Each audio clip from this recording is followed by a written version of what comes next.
Kama wewe ni miongoni mwa watu ambao walikuwa wakisubiria kutazama ramani za namna hii hapa, hasa zile zinazohusisha majengo ya kupangisha, basi nikuone chini hapo kwenye comment.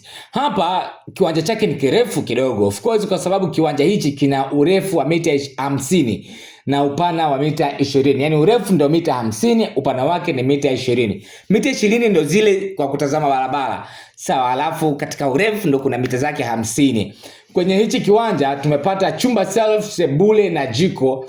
Chumba, sebule na jiko mara 10. Ina maana kila jengo hapa lina chumba sebule mara 5, sawa? Kwenye hili jengo hakuna chumba self.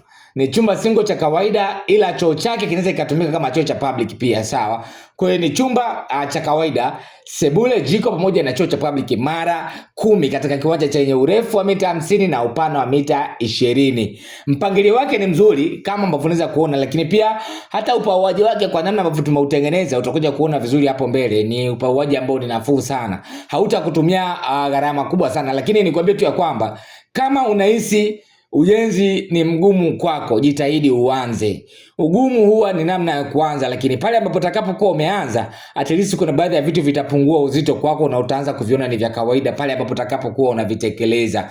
Hapa kwenye hili jengo, kila jengo hapa na tafsiri sasa kila jengo linatumia jumla ya tofali 4000 za blocks, lakini pia katika ukija kwenye issue ya bati zake ni bati 175 na mbao zake ni 400 za kenchi. Hii imepauliwa katika mfumo wa gable roof, kwa hiyo imepunguza sana idadi ya bati.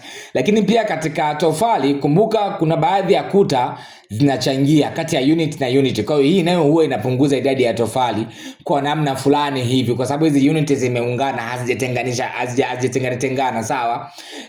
Na nikwambie tu ya kwamba ramani hizi huwa zinaandaliwa kulingana na mahitaji, lakini pia kiwanja kinataka nini. Sio tu kiwanja kinataka nini, eneo pia linahitaji nini, na wanaokuja kuishi hapa watatokea wapi. Unataka kujua pia, sio unajenga jengo maeneo ambayo ni ya kishua, wewe unaenda kuweka vyumba ambavyo ni single. Hapo labda ukae mwenyewe, kwa sababu maeneo ya kishua watu watataka kupata apartment maeneo hayo.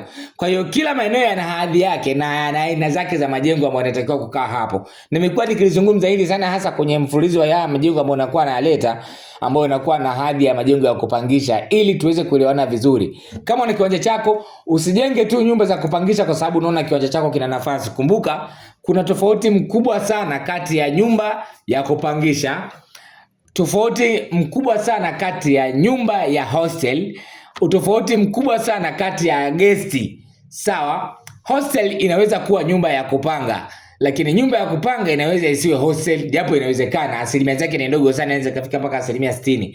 Yani nyumba ya kupanga hii igeuke kuwa hostel, sawa? Ila hostel inaweza ikawa nyumba ya kupanga, ila guest haiwezi kuwa vyote viwili. Haiwezi kuwa hostel wala haiwezi kuwa nyumba ya kupanga. Kwa hiyo unaweza kujua unaweza kujua eneo lako linahitaji guest house, kumbe eneo hilo linatakiwa kujenga hostel. Unaweza kuhisi kwamba eneo lako linataka nyumba ya kupanga, kumbe hapo unatakiwa ujenge guest house. Kwa hiyo shirikisha watu, lakini pia mawazo yako yawepo, na wewe unafikiria kwamba kwa nini nataka nijenge hapa, ili sasa tunaweza kuwa tunakusaidia katika kitu ambacho wewe unataka kukifahamu na unakuwa tayari ushakuwa na dhamira. Pale tunapokuongezea maarifa, inakuwa ni rahisi sana wewe kupata kitu ambacho ni kizuri zaidi. Kumbuka kitu chochote kile pale cha kuambiwa bwana changanya na chako.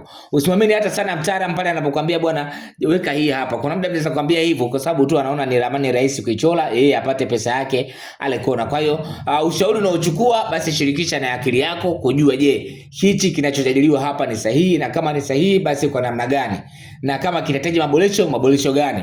Hapo utaenda sahihi na utajikuta baada ya ujenzi wewe kila unapotazama jengo lako unatabasamu na kujipiga kifuani kuona kwamba umefanya kitu katika maisha yako ambacho hata watu wakija wakakitazama baadaye watasema kweli mzee alikuwa ni very intelligent. Na nikushauri tu wewe ambaye unapatikana mkoa wa Mpanda na bado unahitaji tofali za block kwa ajili ya ujenzi wako, tutafute hapo. Namba ya simu ni hiyo hapo ambayo ni 0758 260 690. chini.